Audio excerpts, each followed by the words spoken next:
for chat, we want you to get out there and introduce yourself. Chat is on this time. We are ready to go for you. I want you to share your name, your major, graduation year, and where you're zooming in from today. So to do that, go ahead and click the bubble at the bottom of your screen and make sure that you have selected that your answers go to all attendees. Now, if you have a question for Dr. Leberknight today during her presentation at any time, go ahead and use that Q&A section down below. Put your questions in there, and then at the end of her presentation, we will ask those questions. All right, so I also am going to start off the chat today with my email.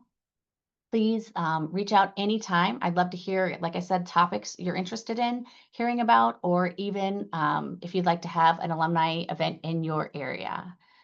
All right, now to the main event. So I am thrilled to introduce Dr. Leberknight, whose career bridges both industry and academia. She earned her PhD from South Dakota Mines in 2013. Her experience includes pharmaceutical processing, cancer disparity research, medical device development, and pharmaceutical bioseparations. She's secured $3.68 million in funding and has taught over 104 credit hours across 22 courses at South Dakota Mines and Black Hills State University. Preferring the title learning facilitator over lecturer, Dr. Leberknight is passionate advocate. She is a passionate advocate for active learning, high structure course design, and alternative grading, all aimed at fostering student-centered learning in STEM. As the Biomedical Engineering Program Coordinator, she leads prospective students outreach and oversees undergraduate advising. So please help me in welcoming Dr. Leberknight. And with that, I turn it over to you. All right, thank you, Shelley. Let's share my screen here.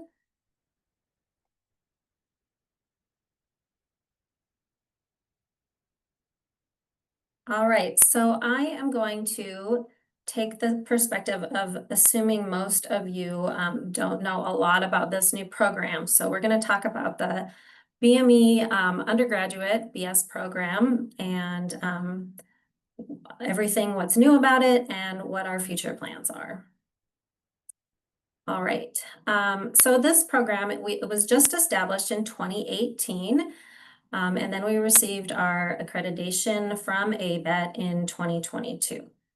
So far, we have awarded 68 BS degrees. The first ones were in 2020. We had 2 graduates that got their degrees in 2020.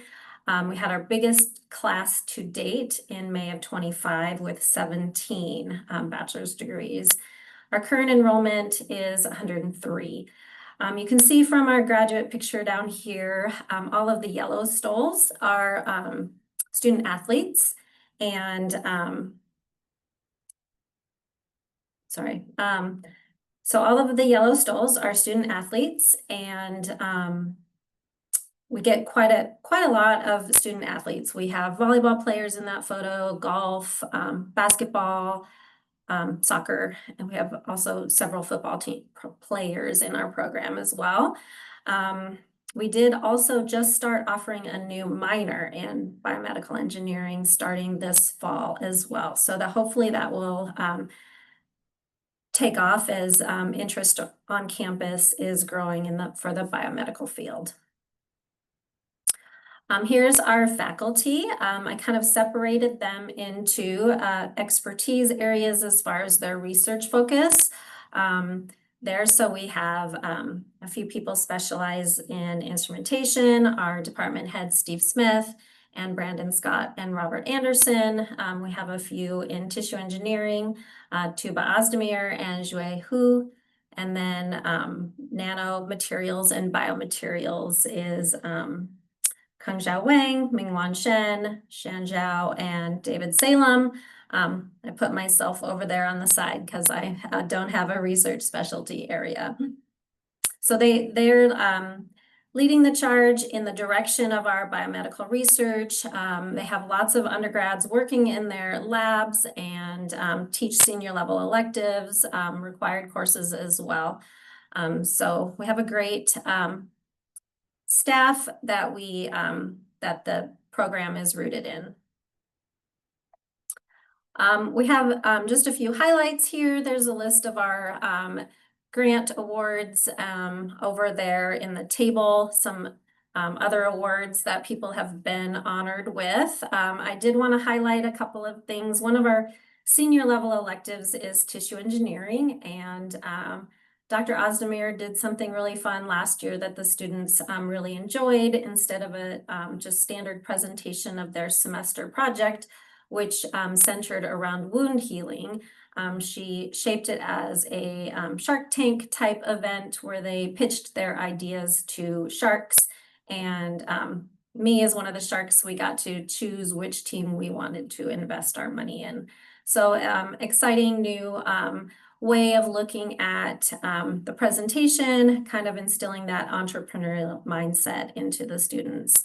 And we also, Dr. Ozdemir also competed in and won an award in the Governor's Giant Vision program for her startup skincare line that's called Innova Skin. So that was an exciting award as well. Shan Zhao has an EPSCoR grant with the Department of Energy. That's the third picture here. So that's a big grant for the department working on energy research. Just wanted to focus on some of our student awards as well. Whitney Ponwith actually graduated with her bachelor's degree last May. She was awarded the National Science Foundation Graduate Research Fellow. So she'll have part of her PhD work paid for by this fellowship. Annalise Brocht is one of our students who is graduating in December with a double major and is planning to go on to medical school. So she's a very well-rounded young lady with lots of interests in arts and music and dance outside of her education. And then we have also pictured Joshua, who is was awarded an Outstanding Student Award. Here I have listed some of the companies where our students have gone to work. Some very large medical device companies, GE Health, Medtronic, as well as some more startup type companies, Draco, Innovate. Those are based in Sioux Falls. We're working really hard to grow this list as our graduates grow, and try to get more of these companies to the career fair. We did have 6 companies recruiting at this last career fair compared to 2 in the spring. So we are seeing an uptick in that area. And if any of you that are listening are work for companies that have biomedical engineering applications, we would love for you to talk to your companies about coming to the career fair to recruit our students, or even just promoting the fact that we have a biomedical engineering program here on campus. Since it is newer, we need to get that word out as much as we can. The curriculum, I wanted to go through this. Again, like I said, assuming that lots of people on this don't know what this new degree is about. So we have quite a solid foundation in the sciences, right? So all of these green circles here are the sciences. Lots of chemistry and biology to understand how the body works. So we have a foundation in that, and then we start adding in the engineering fundamentals. So that would be the blue circles here. They take fluid mechanics, thermodynamics, properties of materials and mechanics. So a good solid foundation in the engineering fundamentals. And then we start adding in the biomedical specific things in our biomedical engineering technology class. We talk about properties of biomaterials instead of materials. We have biomechanics instead of mechanics of materials. So just a little bit different angle on some of those engineering fundamentals as well as, and then we have mass transport too. So in addition to those classes, the yellow classes are the BME classes. We have our, these red circles are the design applications classes. So we've added this design applications in BME in the sophomore year. This is the first year we've had that class. And we added that as a continuous improvement for ABET. We saw that the students were wanting more hands-on experience with both the software and the prototyping process. So we have added that class to the junior level class here so that they have more exposure to those concepts before they get to their senior capstone experience. Since biomedical engineering is like a really broad field, we have quite a few electives for students to choose from, and that allows them to steer the direction of their interests and their interest in whatever career path they're looking for. So that's a lot of these pink boxes in the senior year. And as part of the ABET accreditation, we had a suggestion that we take 2 of these electives and focus them into some areas that the students basically just to help them focus their areas. So we created these depth areas for our students. So they need to choose 6 credits from pools of courses that fall into these 3 areas. So biomaterials and regenerative technology, cellular engineering and mechanics, and then biomedical imaging and instrumentation. And these depth areas really nicely fit in with the expertise that our faculty have in the coursework that they teach and do research in, correspond really well. So the students get to see the experts in the field teaching their coursework for these senior electives. Banking on the senior design and the design experience a little bit more, we have so this over here on the left is our projects from last year for senior design. We had 5 teams. We do have interdisciplinary teams. We also, kind of a unique thing for the biomedical engineering program at Mines, is that we do offer our classes to USD students as well. USD has a biomedical engineering degree. It's their only engineering degree that they offer. And we have classes that we teach to their students. We cross-list the classes, offer them over Zoom. They're live in a classroom at USD. And then there's some required classes that USD teaches to our students as well. So it goes both ways.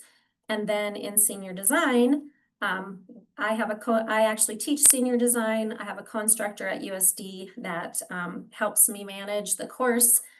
So you can see from 2024, we had 24 students, 19 were from Mines. So there's only 5 USD students.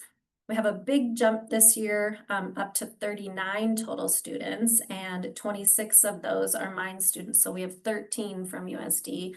A lot more projects. One of our goals here is to increase the industry sponsors of these projects. So last year we had 2 of the 5 projects were sponsored by companies and industry. We had 2 projects that were just people out in the world that thought they have a better idea. This neonatal therapy was one of my favorite projects. They came up with a way to provide treatment to a baby with jaundice without having them to lay out in the cold under the bilirubin lights. So that was a fun project for the students. This year we have several industry sponsored projects as well. We have sponsors from all 3 of the major healthcare systems within South Dakota. We have Monument, we have Avera, and we have Sanford. So it's exciting that they're having physicians come to us with ideas of how they can make their practices better as well.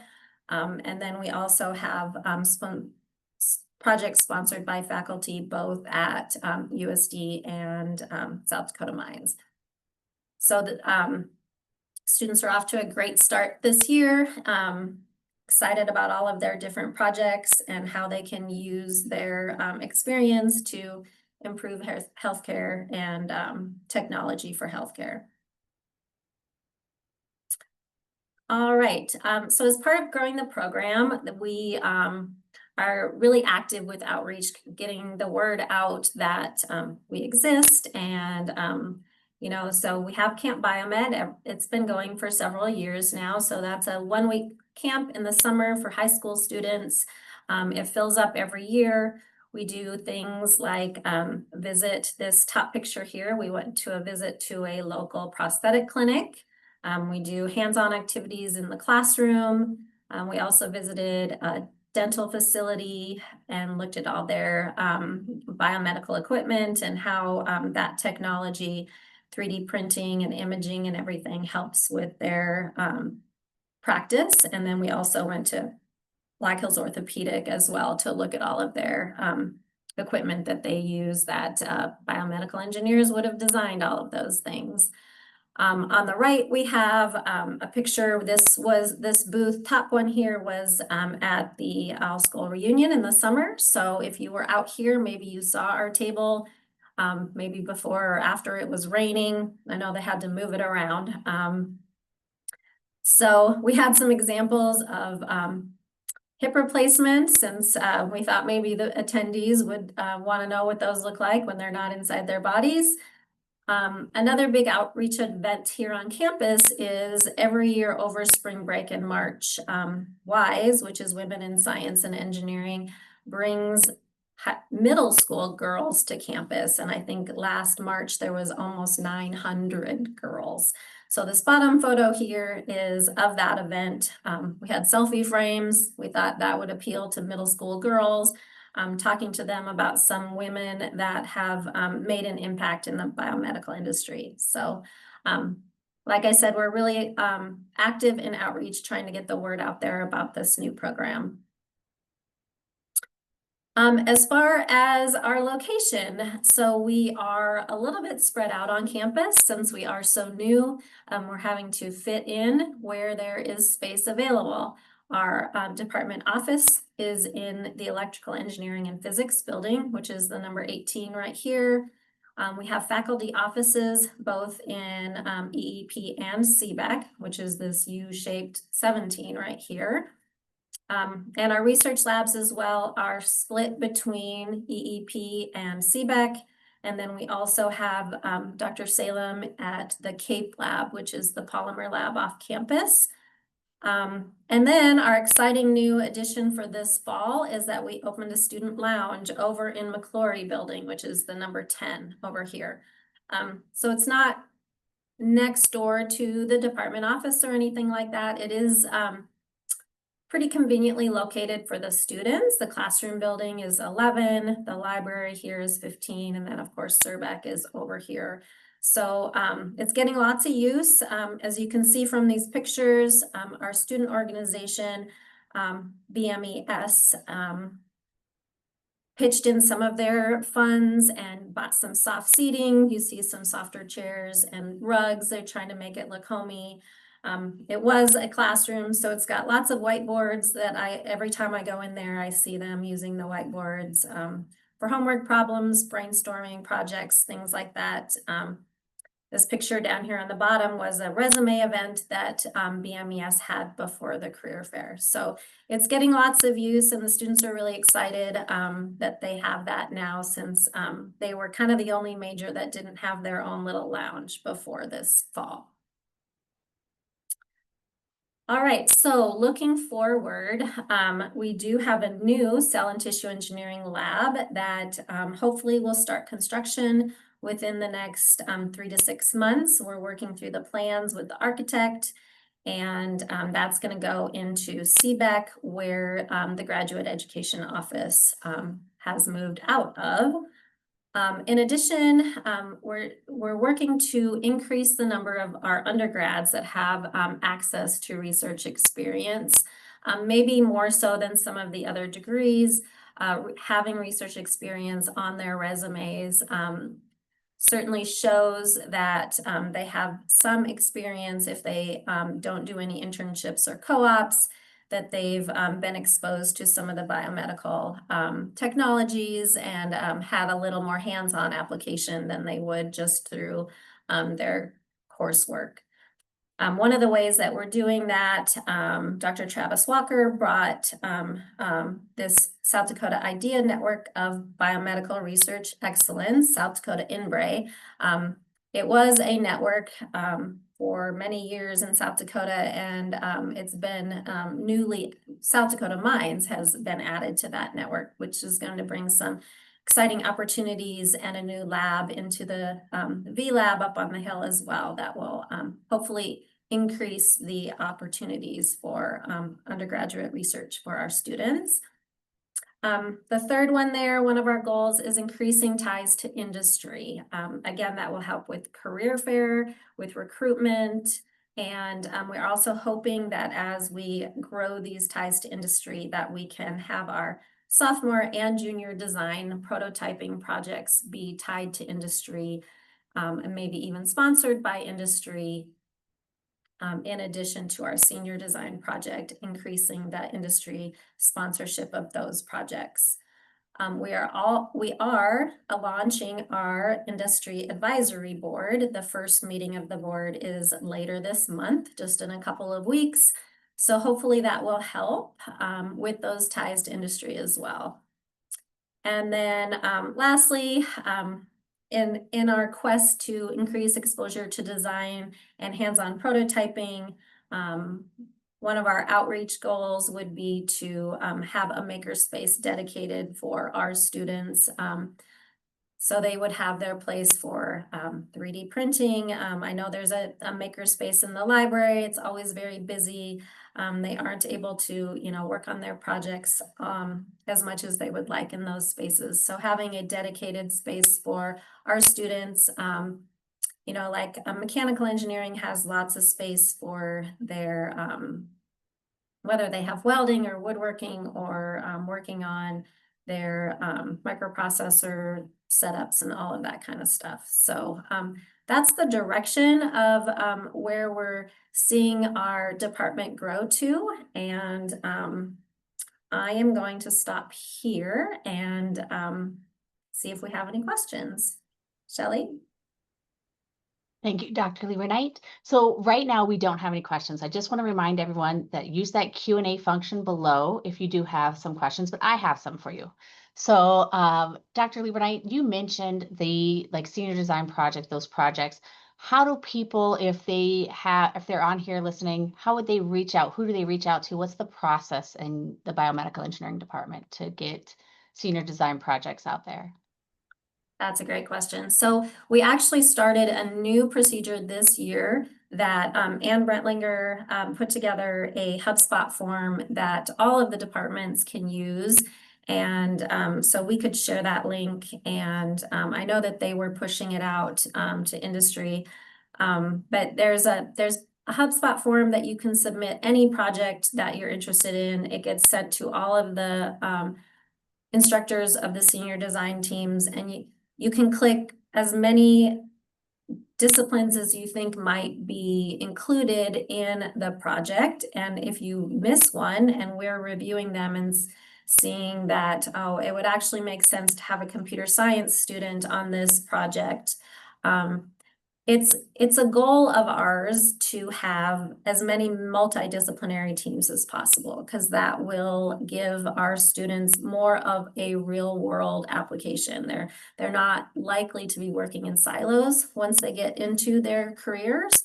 And so if we go back to that slide, let's see here, I would say, so robotic cell dropper has computer science and computer engineering on it. Surgical shots has mechanical engineers, so does 3D prosthetics, so does cochlear implant. MRI has MEs and physics majors on it as well. So a lot of these projects are multidisciplinary, and we're hoping to only grow that. So whatever project idea you have, I would have it submitted there so that we can try to get a team made for your project. Very cool. I got the pleasure to speak to some students recently, and they were telling me about a project that they had done in biomedical engineering, where you guys did it like Shark Tank presentations, where they learned through this is your client, this is presenting it and competing, and I know that for the student perspective, they found that really kind of challenging and fun. It was a fun way to present that. All right, I do have a couple questions for you, Dr. Leberknight. From Mike James, he's wondering, will the BME department have its own building space to consolidate to in the future? And I can help you with that if you want. You start. Okay, so Mike, first of all, I know that every department would say yes, yes, we want to, yes, we will, but it will ultimately come up to the main, plans for the university through the president's office and through the Board of Regents. Building space is limited and it is coveted here at Mines, and I know that our mechanical engineering department shares with civil, and they have. They're the largest department on campus. So I know that they're always saying, hey, what about us over here? But to get everybody together, I know that bringing that, like your student room closer into the department, obviously a goal that we would have at some point. But right now we're finishing the Surbeck building. We just finished the new core middle industry building. And then we have to get in line and wait our turn. Exactly. Yeah. So, because it's one thing to raise money and build a building, it's another thing for the ongoing cost to keep the building up. And that's where the Board of Regents comes in and tells us, slow your horses down. So, Jerry Jarding asks, what companies are represented in the job fairs at South Dakota Mines? So especially with BME, do you know what companies came this last year? Yes. So, where did I have that slide? So last spring, GE Healthcare came. They did not come this fall. This fall we had, trying to remember, Kimberly-Clark, which is a pharmaceutical processing. They had indicated that they would consider hiring biomedical engineers. Sparktronic, which is a company, kind of an electronics company, again, it's a BME adjacent sort of an application. So I don't think we had any on this list specifically. So it was more, there was Sioux Falls, like economic development was one of the ones that had said they were interested in hiring biomedical engineers. They do, Sioux Falls does have a big push to kind of try to create a biotechnology hub there. So it would be more on the recruitment of startups for Sioux Falls. So companies like that, Medtronic, we have someone on our industry advisory board from Medtronic. We did have one of our students was an intern there this last summer. She, but as far as I know, they have not come to the career fair yet. So yeah, if anyone has any contacts that we could reach out to, that would be very helpful for us. Yeah, and I know that in career services that they are working hard to try to get a diversified group of companies coming in to make sure that all of our degrees are represented at the career fair, and it's a constant process that they go through to ensure, because we had over 230 companies at our career fair. We want to make sure that we're offering jobs to all of our students. One thing, since I've got a lot of alumni on here, we have in our office is an alumni mentorship program where we pair an alum normally one-on-one with a student. This year we've got a couple of mentors that have two mentees. And this year we have 5 of our biomedical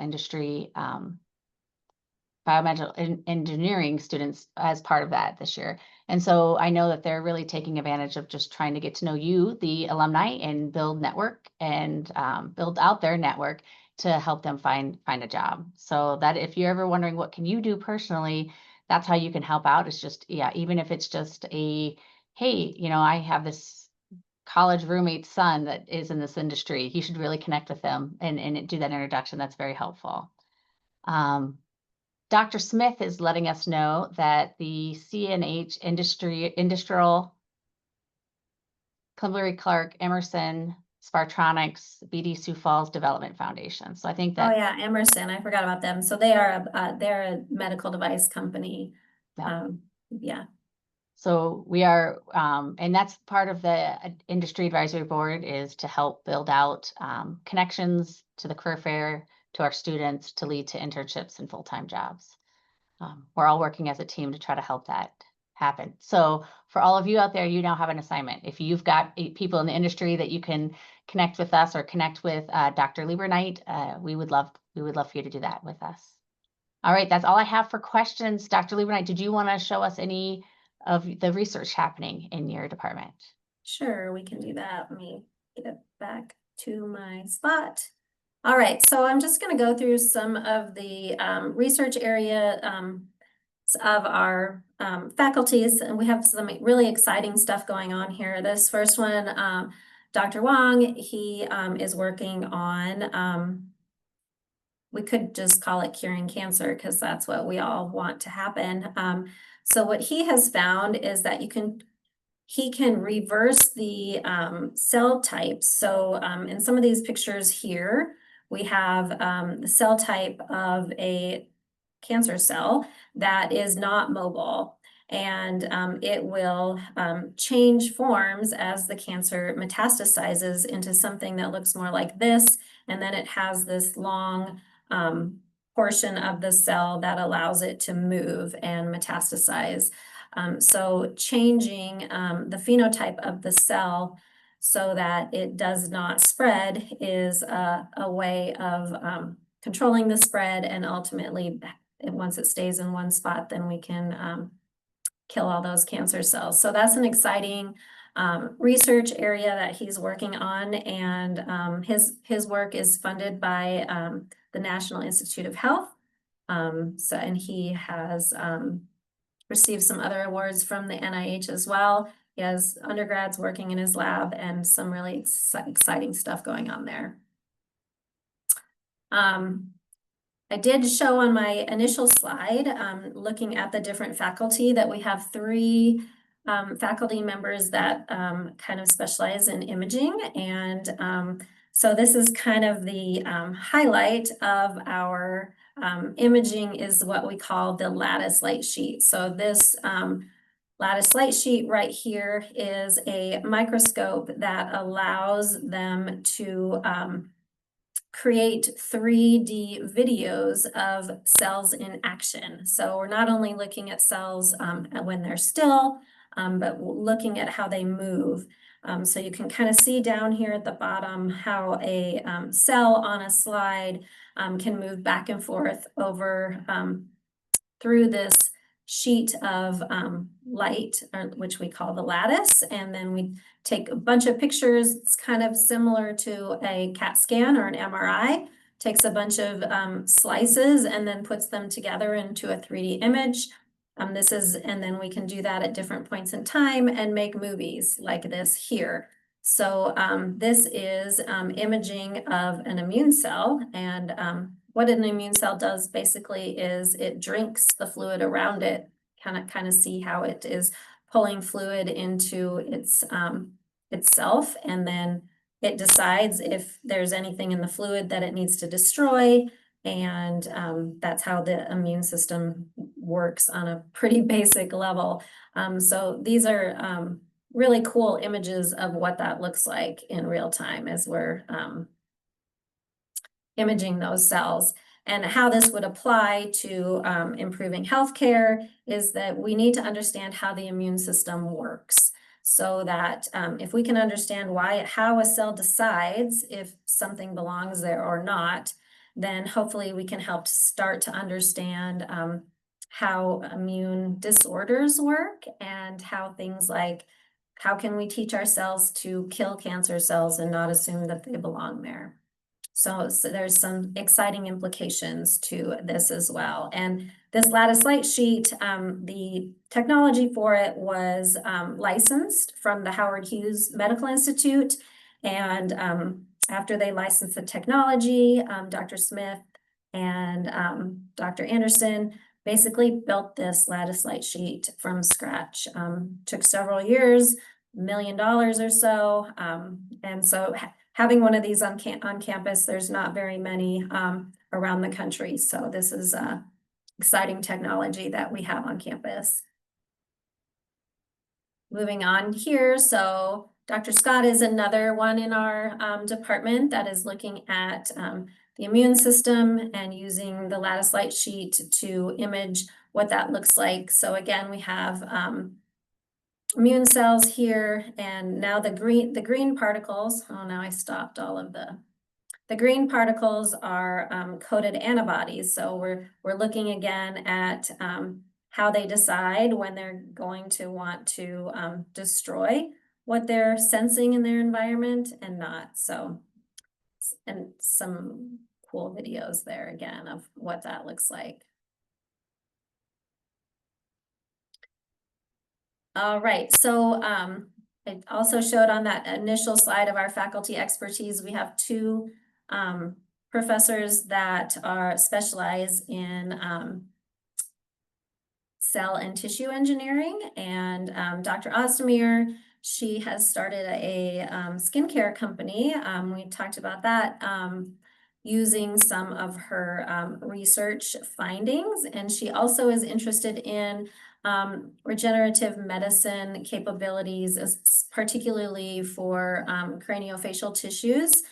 She's interested in how we can repair the salivary gland. If you've ever known anyone that has had radiation therapy for head and neck cancers, a lot of times the salivary glands are damaged in that treatment, and not having saliva is a big hindrance to eating. So if we can figure out a way to repair those glands, then that would be another big improvement for healthcare. So that's one of the areas that she's interested in addition to wound healing, which we talked about, that she had her tissue engineering project last year. And I think again this year is dealing around wound healing as well. So how we can get wounds to heal better, not scar, and things like that.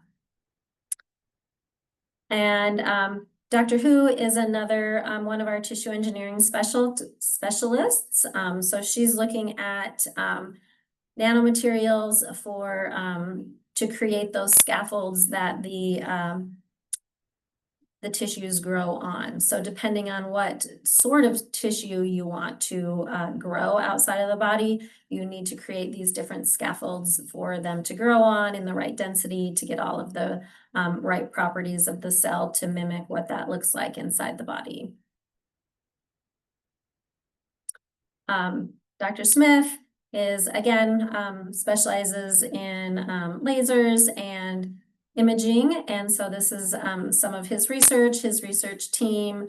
They're looking at single molecules, small molecules. Dr. Smith also has a large grant on quantum computing as well. So he's got an active research group as well. And then I think that might be, oh, no, there's more. Dr. Zhao, he works on nanomaterials and biomaterials for drug delivery. You can assemble those nanoparticles in different formations using different chemistries and things like that. So there's some good, really exciting applications in the drug delivery space as well as energy, that he has his EPSCoR energy lab as well. So he's got a pretty good, they're all good, an active research group as well. And then, so our department is the nanoscience and biomedical engineering. And Dr. Shen is working more on the nanoscience side of things, working on nanoparticles and imaging of the nanoparticles. So not as much on the biomedical side, more on the nanoscience side of things. So those are the areas of research. I think maybe I have Dr. Salem as well. So he, like I said, is over in the Cape Lab, and he works on materials for construction, trying to have composites and polymers improve different construction applications, as well as biopolymers, nanoscale materials as well. And I think that's all of them. I don't know, do we have any other questions? So right now we don't have any other questions. So I do want to remind everyone, if you do have a question for Dr. Leberknight, put that in that Q&A section. And Dr. Leberknight, I have two things for you. For one, thank you so very much for the way you explained your research. I understood it. So if I can understand it, hopefully everyone else on here understood it too. That doesn't always happen because some people speak above us. They get too far into their field. So I really do appreciate that. And second of all, I just want to say, because I know that Dr. Ozdemir is on here right now. If you would like another test subject for your beauty supply, your line, I would love to do that with you. I hear great things about it. So some really wonderful, amazing things coming out of our biomedical engineering and nano department. Like Dr. Leberknight mentioned, we have it started off as a nano department and grew into a biomedical engineering department for us. So I do have a question from Sam. Any issues for international students or staff staying in the US with everything going on? Yes, I wouldn't say it's any different than any of the other departments, obviously, but there are definitely some concerns about leaving if they're here, and some issues with bringing in new students that need those visas to get into the country. So there's definitely struggles involved with that. And yep, challenges all of our departments are looking at here. Mhm. So all right, this is your last chance out there to get a question into Dr. Leberknight. This has been an amazing update. I really appreciate this. I love seeing what your students are doing and seeing the research and when they do their senior project designs and you could walk around and see and ask questions there. It's just amazing. I sit there and think of all of our students and what they're doing out there, that some of this research and what they study are going to affect us and our health in the future. So I'm really excited to see what else comes out of our biomedical engineering department. All right. Well, I don't have any more questions, Dr. Leberknight. So I want to just thank you. I want to thank you for your time. I want to thank everyone that joined us today. And if you are around this weekend, please help us cheer on the Hard Rockers as we take on Black Hill State for that home stake trophy. Thank you all. Have a great week. Bye-bye.